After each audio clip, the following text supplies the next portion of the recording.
Assalamualaikum warahmatullahi wabarakatuh.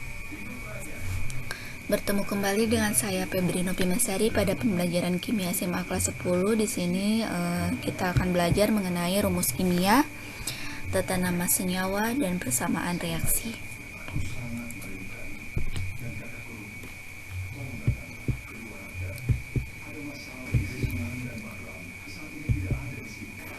Nah, untuk cakupan materinya, kita akan belajar mengenai lambang unsur dan rumus kimia.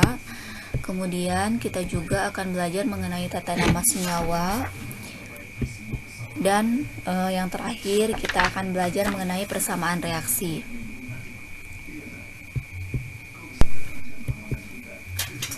Nah, sebelumnya kita harus tahu dulu mengenai lambang unsur. Di dalam rumus kimia itu, dia dapat membentuk lambang unsur, dan lambang unsur ini didasarkan pada nama unsur.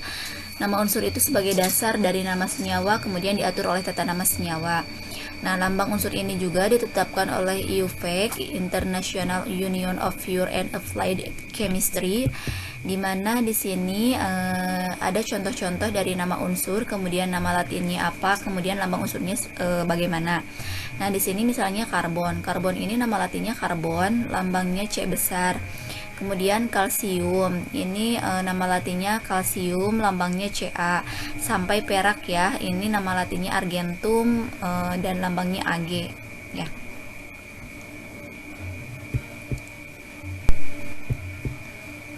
Oke, di sini untuk rumus kimia ini terbagi menjadi apa? Sebelumnya rumus kimia itu menyatakan komposisi dari partikel terkecil penyusun zat tersebut yang dinyatakan dengan lambang unsur penyusun serta perbandingan jumlah atom-atom unsur penyusun partikel tersebut yang dinyatakan dengan angka. Nah, ini contoh dari rumus kimia. Di sini bisa dilihat, ini ada gambar gas helium, di mana gas helium ini memiliki rumus kimia He karena terdiri dari atom-atom yang berdiri sendiri. Kemudian gas oksigen. Gas oksigen ini dia memiliki rumus kimia O2 karena tiap molekulnya terdiri dari 2 atom oksigen. Oke, contoh selanjutnya yaitu logam besi. Nah, logam besi ini dia memiliki rumus kimia yaitu Fe karena meskipun atom-atom Fe terikat satu dengan lainnya, tetapi tidak saling mengelompok membentuk molekul. Kemudian selanjutnya air. Nah, air ini dia diberi rumus kimia yaitu H2O karena tiap molekul air itu terdiri dari 2 atom hidrogen dan 1 atom oksigen.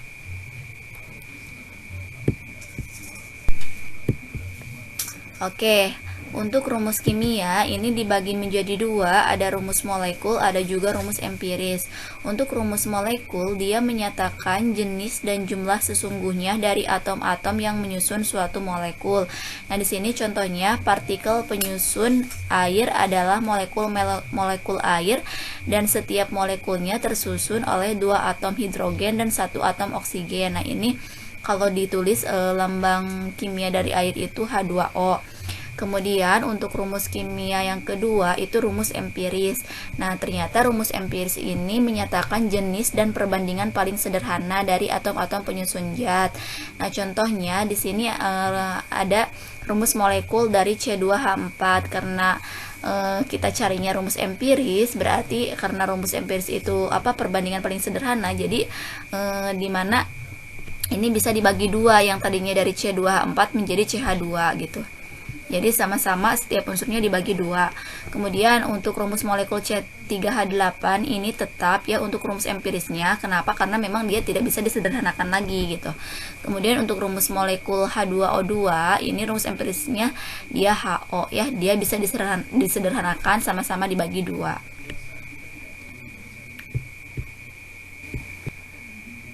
Di sini ada beberapa arti rumus kimia ya. Ada S, 8S, S8, MgSO4, MgSO4 kali 5H2O, kemudian 2 MgSO4. Nah, ternyata untuk rumus kimia S ini artinya dia atom belerang gitu. Kemudian untuk 8S ini berarti ada 8 atom belerang. Nah, untuk S8 ini satu molekul belerang, di mana terdiri dari gabungan dari atom belerang, 8 atom belerang. Kemudian MgSO4 ini satu satuan rumus kimia magnesium sulfat, artinya dia satu molekul magnesium sulfat. Kemudian MgSO4 dikali 5H2O ini satu satuan kristal magnesium sulfat yang mengikat 5 molekul air. Nah, ini kalau ditanya setiap unsurnya ada berapa, Mg ada 1, S ada 1, O ada 4, H ada 10, dimana 2 dikali 5, 10, kemudian O itu ada 5. Kemudian di sini ada 2 MgSO4, artinya dia 2 molekul magnesium sulfat.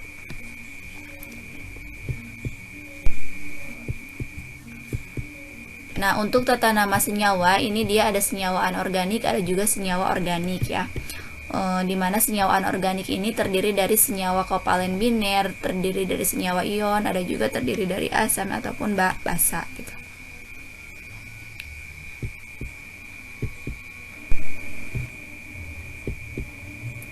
Untuk senyawa kovalen biner ini dia adalah senyawa yang hanya terdiri dari 2 jenis unsur.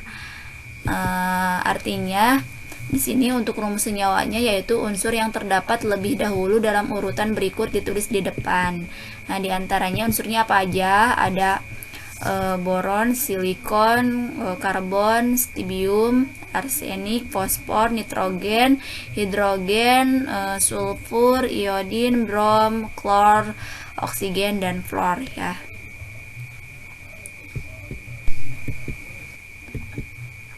Nah, untuk penamaan itu dimulai dari nama unsur pertama diikuti nama unsur kedua, kemudian akhiran ida.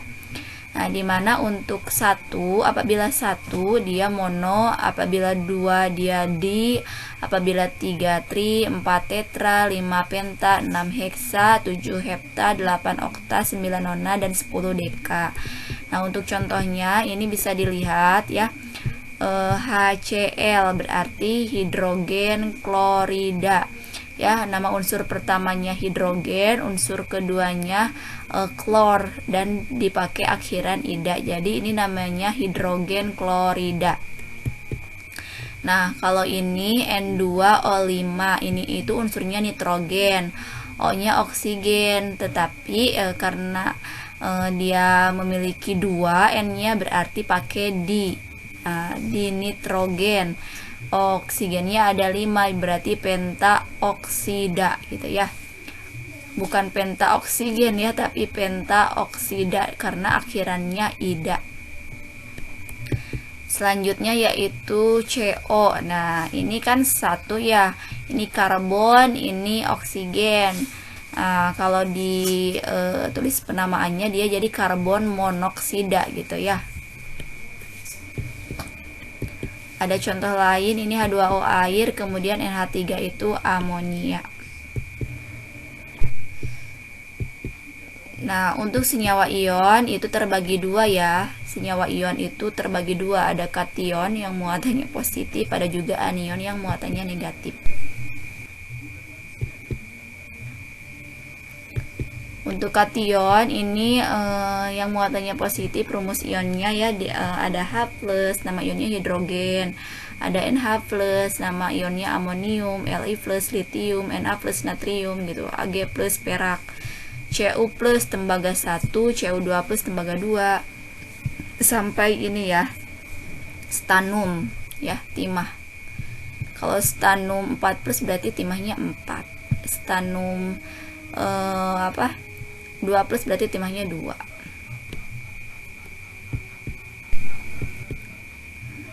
Oke, untuk anion di sini bisa dilihat ya, ion negatif itu ada OH-, dia nama ionnya hidroksida, ada O2-, oksida, F-, fluorida gitu ya. CH3COO-, asetat, ini dia asam. NO2 nitrit, NO3 nitrat ya, NO3- nitrat, SO32- sulfit gitu. Kemudian SO42- sulfat, VO43- fosfat, MnO4- permanganat gitu ya, SiO32- silikat, nah CO32- karbonat gitu ya, dan yang lainnya. Nah, untuk penamaan senyawa ion itu nama kation diikuti oleh nama anion. Kalau tadi penamaan untuk senyawa kovalen biner, nah sekarang untuk senyawa ion. Biasanya nama kation itu diikuti oleh nama anion. Nah, kationnya Na+, anionnya SO4 2-, berarti rumus garamnya Na2SO4. Nama garamnya apa? Natrium sulfat gitu. Kemudian ini untuk ini Ca2+, kationnya, anionnya NO3-, rumus garamnya dia CaNO3 2 kali. Nah, namanya kalsium nitrat. Kemudian ini Fe2+, ya. Kationnya, anionnya Cl-, berarti FeCl2, berarti ini besi 2 klorida atau peroklorida. Ini beda ya muatannya, Fe3+, kemudian anionnya Cl-, berarti FeCl3, berarti ini besi 3 ya. Besi 3 klorida atau periklorida. Nah, untuk asam itu senyawa yang membentuk kation hidrogen H+ di dalam air.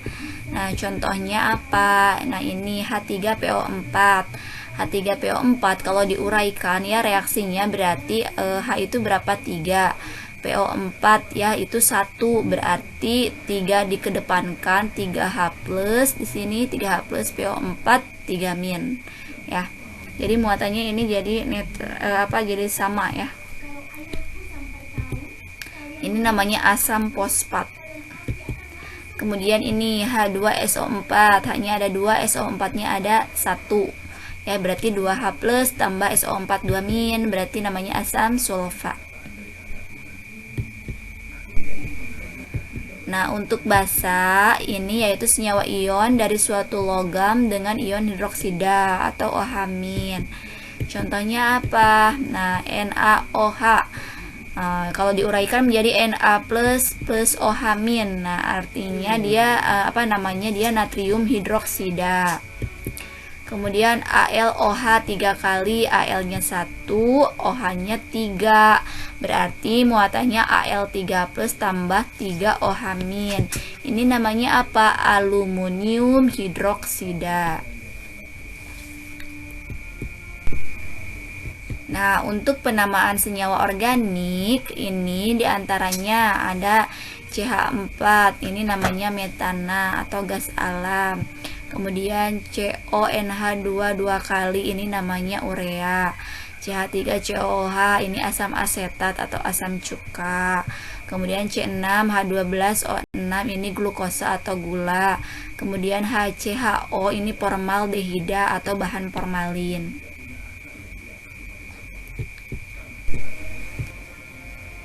Nah, sekarang kita masuk ke persamaan reaksi, di mana untuk persamaan reaksi ini dia merupakan pemaparan zat-zat yang terlibat dalam reaksi kimia, reaktan dan produk. Selain ada istilah reaktan dan produk, ada juga istilah preaksi dan hasil reaksi. Nah, di sini untuk contoh bisa dilihat ketika gas hidrogen direaksikan dengan oksigen nanti akan menghasilkan H2O. Nah, untuk persamaan reaksi ini kita harus tahu dulu di sini ada komponen-komponen apa saja ya. Nah, di sini untuk 2 di sini dia menunjukkan koefisien ya, koefisien. Jadi untuk persamaan reaksi itu koefisien yang ada di kiri dan di kanan itu harus sama biasanya ya jumlah zatnya. Kemudian untuk H2 dan O2 dia menunjukkan apa? Reaktan ya atau preaksi. Kemudian panah yang ini dia kalau dibaca itu bereaksi menjadi. Nah, kemudian selanjutnya H2O ini dia merupakan produk. Dan yang L dalam kurung ini dia merupakan wujud zat gitu ya. Jadi G dalam kurung ini dia wujud zat dalam keadaan gas. Kalau ini dia wujud zat dalam keadaan terdiam. Air ya H2O. Nah, kira-kira apa yang dimaksud dengan koefisien? Yaitu perbandingan jumlah partikel dari zat-zat yang bereaksi gitu ya. Nah, biasanya koefisien itu berdirinya di depan unsur biasanya ya. Nih 2H2 ditambah O2 menjadi 2H2O.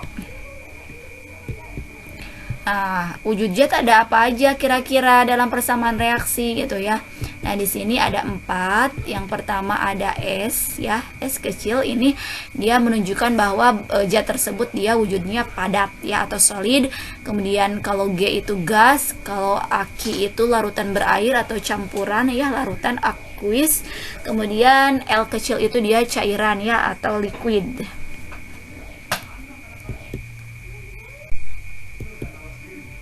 Nah, bagaimana langkah-langkah penyetaraan persamaan reaksi? Nah, di sini ada 3 langkah. Yang pertama itu tetapkan koefisien salah satu zat yang rumus kimianya paling kompleks ya, sama dengan 1, dan zat lainnya diberikan koefisien dengan huruf, bisa A, B, C, terserah X, Y, Z itu terserah kita. Kemudian yang kedua, setarakan terlebih dahulu unsur yang terkait langsung dengan zat yang diberi koefisien 1. Jadi nanti jumlah atom kiri itu harus sama dengan jumlah atom kanan. Nah, dan yang terakhir itu setarakan unsur lainnya. Apabila ada unsur O, dia disetarakan paling akhir.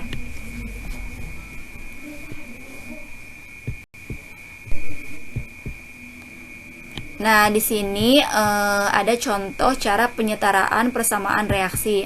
Nah, di sini ada CH4 dalam keadaan gas direaksikan dengan oksigen dalam keadaan gas, dia akan membentuk CO2 dalam keadaan gas dan H2O dalam keadaan gas.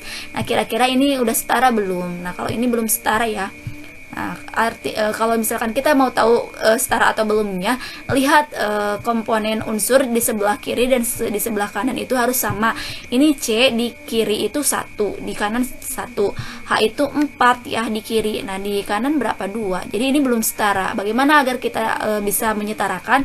Nah, ini jawabannya. Yang pertama yaitu kita tulis dulu ya. Tadi itu untuk senyawa yang kompleks kita tandai dengan angka 1. Di antara semua ini yang paling banyak, yang paling kompleks itu CH4 ya. Makanya CH4 kita tandai dengan angka 1. Selebihnya sisanya kita tandai dengan huruf ya, setiap koefisiennya. Ada A, B, C, kita ngurut ya dari abjad awal A, B, C. Nah, langkah selanjutnya yaitu yang kedua, kita penyetaraan atom kiri dengan atom kanan. Nah, yang pertama kita setarakan dulu atom C. Atom C di sebelah kiri itu kan sama dengan 1 ya di sini. Nah, atom C sama dengan 1, kemudian di sini ada atom C ada sama dengan B. Nah, ini artinya atom C ini kan 1 nilainya, berarti B juga sama nilainya 1. Kemudian kita masuk ke atom H. Atom H ini kan 4 kali 1 berarti 4. Si atom H ini di sebelah kiri ada 4. Kemudian sama dengan di kanan ada berapa? 2 dikali C, artinya 2C. Maka untuk mencari nilai C berarti 4 dibagi 2, hasilnya C itu 2. Kemudian kita lanjut ke atom O. Nah, atom O itu di sebelah kiri itu sama dengan 2A. 2 dikali A artinya 2A. Kita cari di kanan. Nah, sama dengan apa? Di kanan itu 2 dikali B, 2B ini. Kemudian 1 dikali C, C. Nah, sekarang substitusikan karena B sudah tahu ya nilainya 1, kemudian C nilainya 2, berarti kita masukkan ya atom O sama dengan 2A di sini. 2B berarti 2 dikali 1 ditambah 2. 2 dikali 1 2 ditambah 2 4. Ya, maka untuk mencari nilai A yaitu 4 dibagi 2 sama dengan 2. Nah, makanya kita sudah ketemu B itu sama dengan 1, tinggal dimasukkan. Di sini 1, di sini A-nya berapa? 2 dan C-nya 2.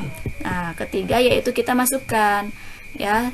Nah, ini koefisien yang didapat dari sini dari nomor 2 ini pindahkan ke bagian 3.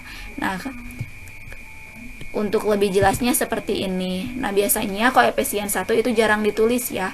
Coba sekarang samakan C di sebelah kiri 1, sebelah kanan 1. Oke, H di sebelah kiri 4. Oke, di H di sebelah kanan 2 dikali 2 4. Bagus.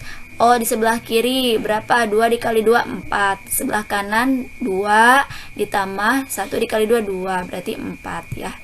Sekian penjelasan dari Ibu. Mohon maaf apabila ada kekurangan. Wassalamualaikum warahmatullahi wabarakatuh.